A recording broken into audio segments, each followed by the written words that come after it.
Hi, all rhythm guitarists out there. Nice to see you again on this last Saturday before Christmas 2020.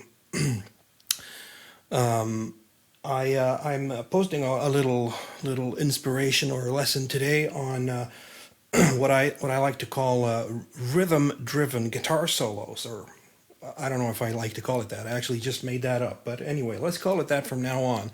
Rhythm-driven guitar solos. And what I mean by that is actually guitar solos that instead of, doing the usual noodling, they're the single string thing. I mean by that. They're actually more driven by a sort of a rhythm like playing, like the edge is naturally pops up in your mind when you think about, or when I think about this, where solos are more coming from a chord and coming from a rhythm like playing like that, where you alter chords with certain melodic elements.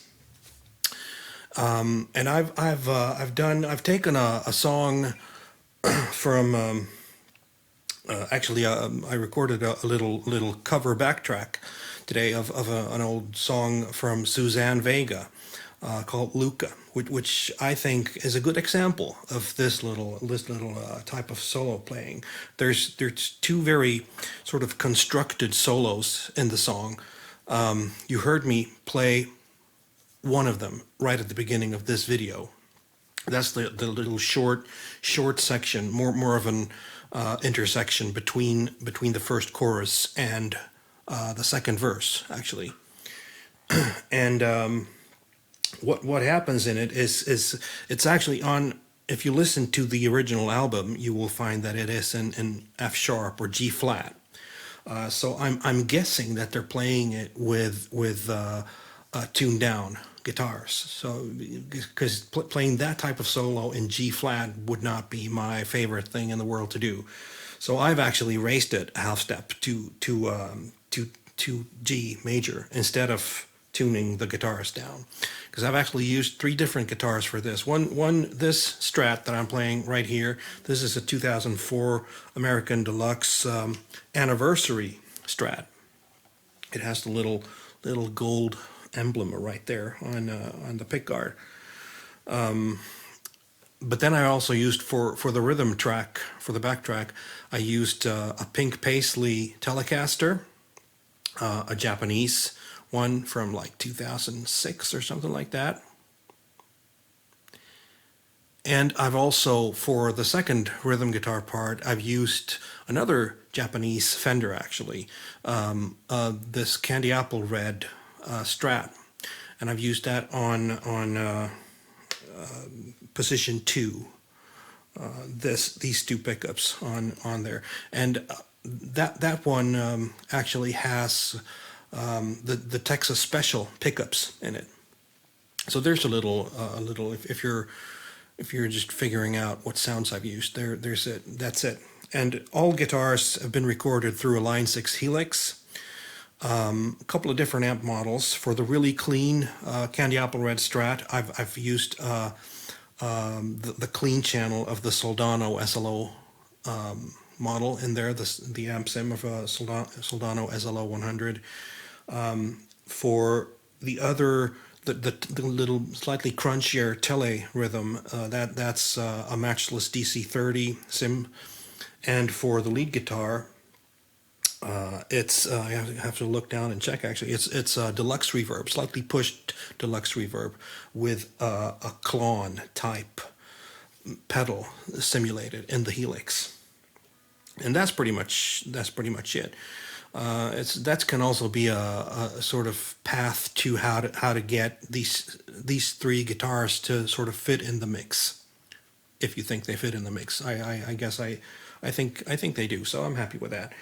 And when it comes to the playing, I've gone from different shapes of G chords, like here on the 7th fret,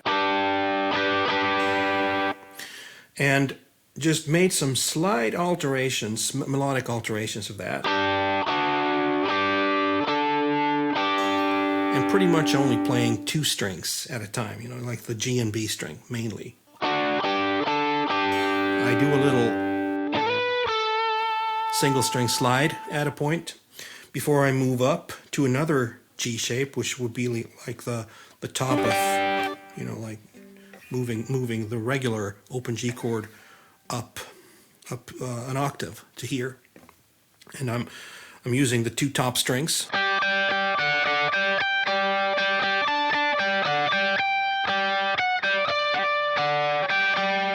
Something like that. Sorry, a bit sloppy there, but and then I move also even further up.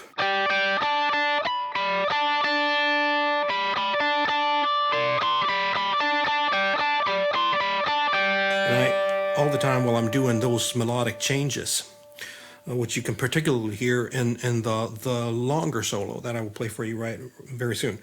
I'm still having that D note on the 15th fret of the B string. That is sort of my anchor here.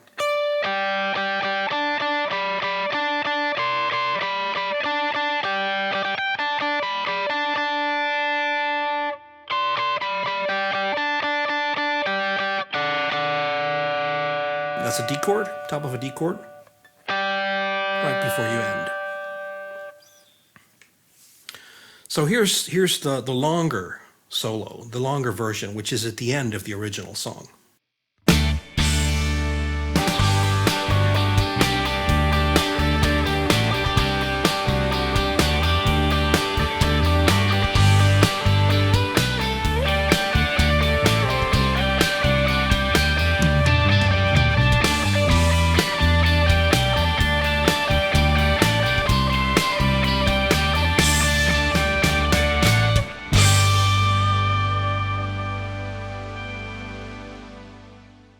Okay, so now that we've heard 2 versions of this solo, I'm going to also try to give you a little improvised version in the vein of these, where I do pretty much the same thing. You know, it's very rhythm driven, 8th notes in the right hand.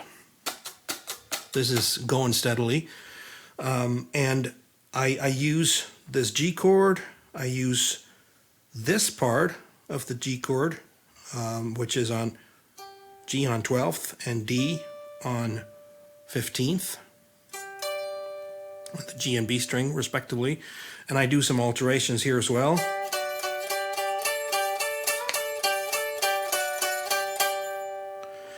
Then when it pretty late in the track, it hits an E minor, and I do something like this, where I do variations of an E minor chord. I use the top of an E minor on the 12th fret. I slide down to the top of an E minor on the 7th fret, and then slide down further to an E minor on the 3rd fret, which then slides into the top of a D major chord on the 5th fret. So it's like something like that, right? All right, I hope you enjoy this and try to make something out of it and incorporate it in your playing. Okay, have fun. Merry Christmas.